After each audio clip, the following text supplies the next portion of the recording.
Hello everyone and welcome back to another deck profile. Today we're looking at Paleozoic. This takes some heavy inspiration from Joshua Schmidt. Of course, he's like the leading expert on paleo right now and probably forever. But I added my own little twist to make it my own. But yeah, we will just jump right into it. This is 60 cards. Pretty fat main deck. I play the 3 Swap Frog, which Swap Frog, when it is summoned, you can send a Aqua monster from your deck to the graveyard. And our target for that is the newer card, Magic Colloidal Soul. Magic Colloidal Soul. Basically, anytime your Paleos activate in the graveyard, you can special summon this from your hand or graveyard. But if you summon it from the graveyard, banish it when it leaves the field. But it's kind of the same thing as your Paleo traps, that if they're used for an XE summon and then go to the graveyard, then that effect goes away. So you can just keep bringing it out, hopefully every turn. And the other part of that effect is, of course, immediately after this effect resolves, during your opponent's battle phase, you can activate one of these effects. You can Synchro Summon or XEs. Obviously, we're not going to Synchro Summon, but we are going to XE Summon. And then our other card is, of course, Absolute King Backjack. Yeah, pretty standard for this one. During your opponent's turn, you can banish this card from the graveyard, activate the top card of your deck, and if it's a normal trap, set it to your side of the field. And that card can be activated. Also, if this card is sent to the graveyard, even for like a Link Summon and Link 1, you can look at the top 3 cards from your deck, then place them on the top of the deck in any order. So you can kind of stack the deck, and then on your opponent's turn, you can just look at the top card and then set it, because you'll know it's a trap card. Well, hopefully you don't just mill 3 monsters and 3 spells, so... But yeah, that is it for the monsters. Pretty short monster lineup. I really preferred this over the other options. Then our spells. We are, of course, playing the 3 Time Tearing Morganite. We don't really care about losing the option to... to discard Special Swap, because we do lose that if we're playing this, because you can't activate monster effects from the hand. And then same thing with Magic Colloidal Soul, you can't special summon it from your hand, but you can still do it from the graveyard, which is the more important one. But it doesn't matter because we get 2 normal summons, so those effects don't really matter that much. And then obviously, to keep up with tempo in this deck, we get to draw 2 cards instead of 1 with Time Tearing. So that's the most important part, because this is a stall deck and you just need to keep card advantage. And along with that, we're playing the Succumbing Song.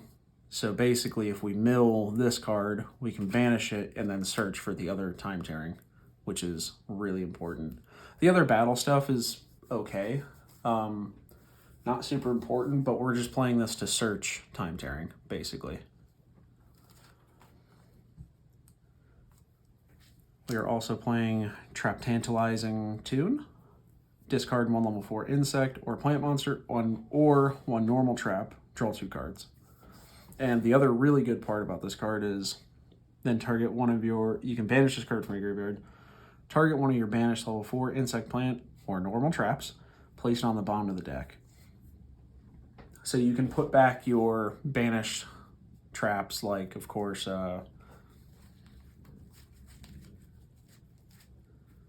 Transaction Rollback. And our last spell is Reasoning. Your opponent declares a monster level from 1 to 12. They'll probably know what you're playing, though. Until you excavate a monster that can be normal summoned. Then if that monster is the same name, basically it's a mill card. You just want to mill as much as you can into the graveyard. A lot of traps, mostly. You can play grass. I don't have grass. It's like, last time I checked, it's like $30, $40 right now. You boy don't got money like that. So if you want to play grass, 100% play it. But I do not have it.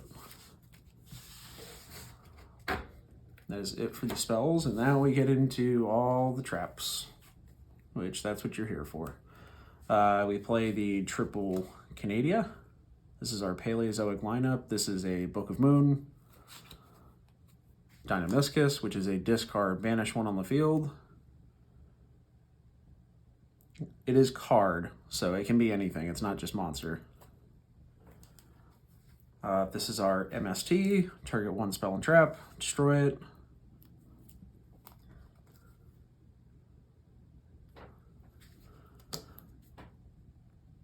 Lean Choilia. This is target a banish card, return it to graveyard. This is amazing with transaction rollback. It's so annoying. I mean, for the opponent, not us. And then our Marilla, which is a foolish for our trap cards. Basically anything. We can also send rollback with this card as well, which is really nice. Speaking of rollback, of course, we're playing 3 rollback. Basically, you're really, unless you know that they just played a really strong trap, you're really not going to set this on your own side of the field. You can, it does come up, but for the most part, you just want to get it into the graveyard with like Marilla or Dynamiscus to discard and then banish. That's mostly what you want to do with rollback, but the on-field effect, pay half your life points and target one normal trap in your opponent's graveyard. It does come up, you know, if like they used Imperm or something like that, but pretty rarely. Then we are playing Fiend Griefing. Target one monster in your opponent's graveyard, shuffle it into the deck, then you can send one Fiend monster from your deck to the graveyard.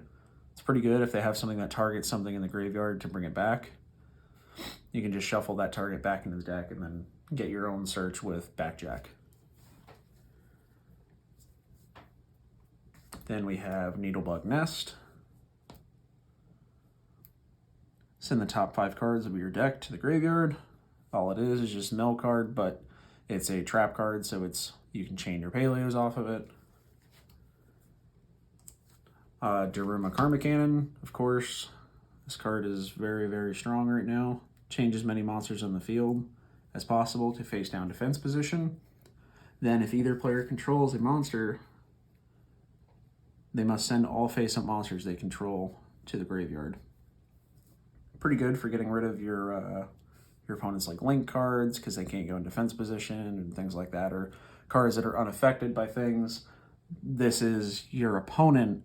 This is affecting your opponent. So like if they had Raid Raptor, like Ultimate Falcon, and then the other big Raid Raptor that are unaffected by card effects, this does work on them because it affects your opponent, not their cards.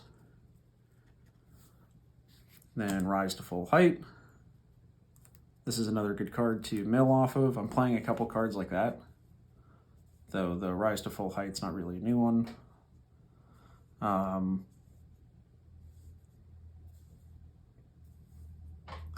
lot of cards. Just trying to make some room. Then we have Lost Wind. This is my own Lost Wind and Titan, which are basically the same card, just slightly different.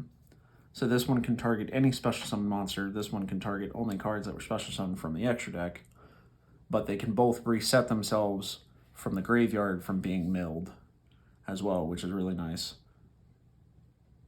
Both off of whenever your opponent special summons from the extra deck, they can both reset themselves.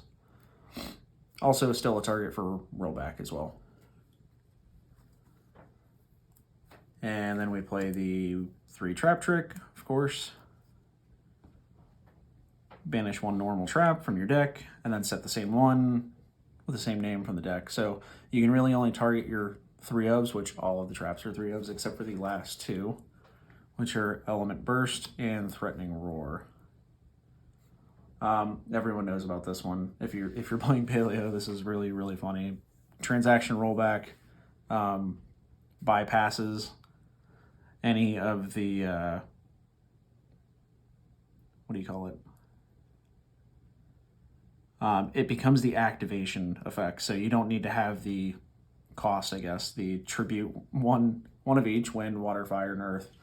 You don't have to control those monsters. It just becomes the last effect, which is destroy all cards on your opponent's side of the field, all of them.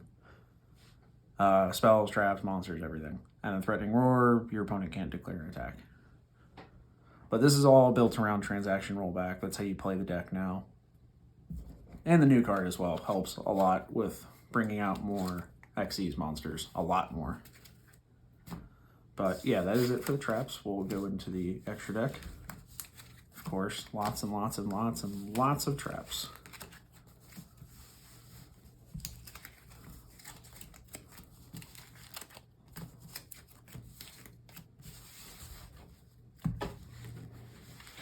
And for the extra deck, I'm of course playing 2 Opabania.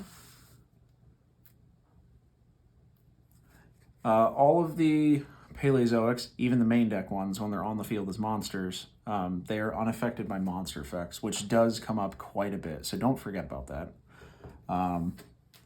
You can activate Paleozoic trap cards from your hand while this card is on the field. If this card has a trap card as Xyz material, you can detach one Xyz material and add a Paleozoic trap card, which is really, really nice. Search anything out. Then we're playing Animal Karis. Also unaffected by monster effects. Once per turn, if a trap card is sent from your spell and trap card zone to the graveyard, basically just by using it. You can excavate the top card of your deck, and if it's a trap card, add it to your hand, otherwise send it to the graveyard. Which, honestly, it's not a big deal if anything gets sent, except for, like, the one card I can think of as, like, Reasoning, maybe. But even if you send your other spells, it doesn't really matter that much. Otherwise, send it to the graveyard once per turn during either player's turn. If it has a trap card, you can detach and then target a card on the field and destroy it. Quick effect and destroy.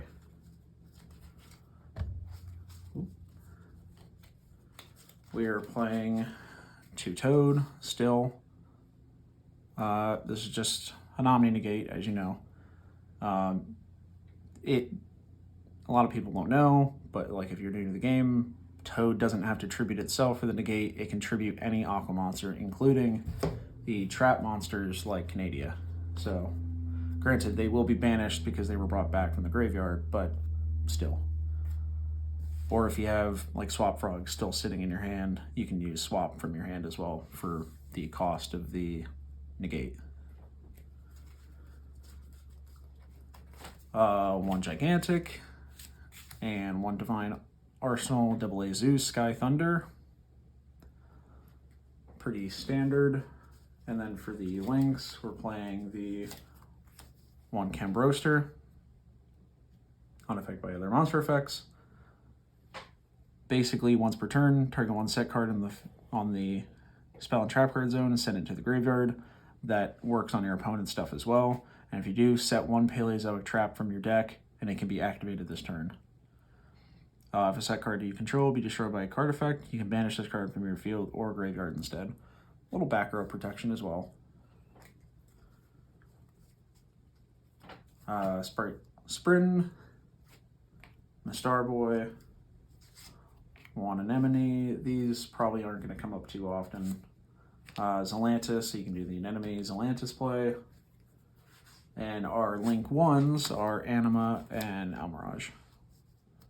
So that is it for the deck profile. Let me know what you guys think. What other trap cards, you know, kind of goofy, weird trap cards you guys kind of play, like Elemental Burst. Yeah,